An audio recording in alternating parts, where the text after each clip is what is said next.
Madame, Monsieur, bonjour et bienvenue dans votre émission spéciale consacrée à l'Ukraine。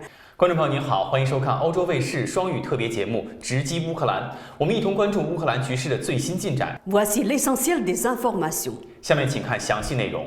澎湃新闻消息，波兰发展与技术部部长诺瓦克日前表示，波兰经济发展迅速，应该取代俄罗斯成为20国集团的一员。据今日俄罗斯报道，诺瓦克强调，俄乌冲突违反了国际合作原则，因此应该把俄罗斯排除在确保全球经济和金融稳定的组织之外。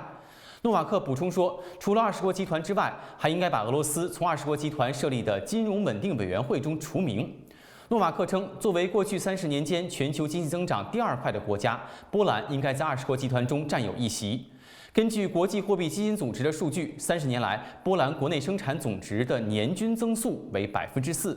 根据世界银行的数据，波兰经济体规模目前在全球排名第21位。不过，20国集团轮值主席国印度尼西亚的官员日前表示，印尼认为每个国家都有权对包括俄乌冲突在内的各类问题表达关切，但20国集团是一个多边经济合作机制，印尼不打算把乌俄冲突纳入当前的议程。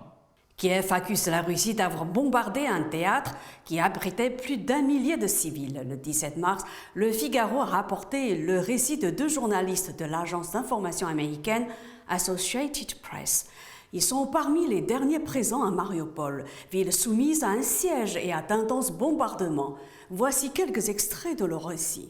Les corps des enfants reposent tous ici, jetés dans cette tranchée étroite creusée à la hâte dans la terre gelée à Mariupol, au rythme constant de bombardements.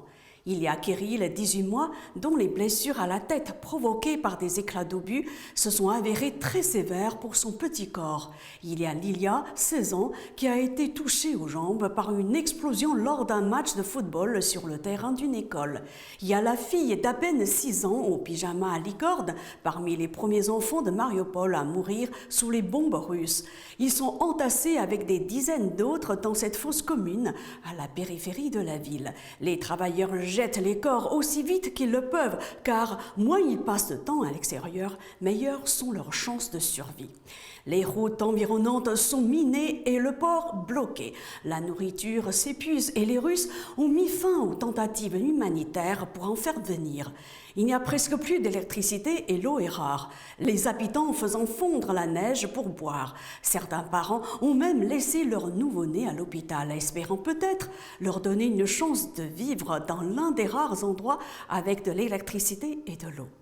C'est à l'Associated Press que l'on doit ces images très difficiles filmées à l'intérieur du dernier hôpital de Mariupol. 央视新闻消息，围绕俄乌紧张局势，7国集团外长于日本时间17号晚以线上形式召开紧急会议。日本外务大臣林芳正出席会议。会议将讨论当地最新局势及各方对俄罗斯制裁的落实情况。这将是7国集团外长围绕俄乌局势举行的第5次会谈。当地时间3月16号，德国政府发言人黑贝施特奈特表示，把北约军队部署至乌克兰是踩红线的行为。据今日俄罗斯3月16号报道，黑贝施特奈特表示，不应有北约人员或军队被派遣至乌克兰，这是红线。黑贝施特奈特透露，德国、美国、法国等国均表示不会直接向乌克兰派遣军队。报道指出，黑贝施特奈特回应了波兰副总理卡钦斯基日前有关北约等组织应向乌克兰派遣维和部队的提议。他认为，如果向乌克兰派遣维和部队，会很难分清这些部队是去乌克兰进行人道主义援助的，还是去当地执行军事任务的。此外，部分北约国家同样对卡钦斯基的提议提出了质疑。Alors que l'Ukraine accuse la Russie d'avoir bombardé un théâtre à Mariupol, dans lequel plus d'1 millier de civils s'étaient réfugiés, le président américain John Biden a qualifié Vladimir Poutine de criminel de guerre. Pour le Kremlin, ce sont des propos inacceptables et impardonnables. Un peu plus tôt, Joe Biden avait confirmé que les États-Unis fourniraient 800 millions de dollars de plus au titre de l'aide militaire à Kiev. C'est donc une enveloppe sans précédent d'1 milliard de dollars en une semaine pour soutenir l'armée ukrainienne. Selon Le Figaro, Vladimir Poutine a assuré mercredi 16 mars que son opération militaire en Ukraine était un succès. Il a affirmé que Moscou ne laisserait pas l'Ukraine devenir une tête de pont pour des actions agressives contre la Russie. Lors d'une réunion gouvernementale diffusée à la télévision, le président russe a également comparé l'avalanche de sanctions et de condamnations occidentales frappant la Russie au pogrom antisémite. Pendant ce temps-là, les pourparlers russo-ukrainiens se sont poursuivis mercredi 16 mars avec la proposition russe d'un statut neutre de l'Ukraine sur le modèle suédois ou autrichien. Le négociateur en chef ukrainien a rapidement refusé. 当地时间3月16号，北约高级军事官员透露，北约曾尝试通过解决冲突的热线和书面致函等方式联系俄罗斯，但均未成功。据美国有线电视新闻网3月16号报道，北约官员表示，当前我们正在努力与俄罗斯沟通，但是解决冲突需要双方联系。这些官员同时透露，美国和俄罗斯之间另外建立了一条解决冲突的热线，这条热线已经经过测试，但尚未投入使用。 北约欧洲盟军最高司令沃尔特斯评估称，目前局势对北约本身尚无直接威胁。不过，北约官员补充称，由于存在风险，因此北约各国正在商讨把北约的防御系统进一步东移。这些官员发表上述言论之际，日前俄军对乌克兰和北约成员国波兰边境的亚沃洛夫军事训练场发动了空袭，该训练场距离波兰仅有25公里。 Le Premier ministre Jean Castex a présenté mercredi 16 mars le plan de résilience. Ce dispositif est voulu par le président Macron. Il doit accompagner les acteurs économiques qui font face à la flambée des prix de l'énergie et des matières premières liées au conflit entre la Russie et l'Ukraine. Mandarin TV vous présente les principales mesures.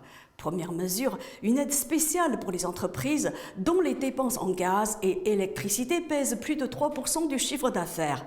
C'est donc l'État qui prend en charge la moitié du surcoût lié à la hausse des prix. Toutefois, les entreprises devront démontrer que leur facture de gaz ou d'électricité a augmenté de plus de 40% depuis le début de la crise ukrainienne et qu'elles enregistrent une perte d'exploitation.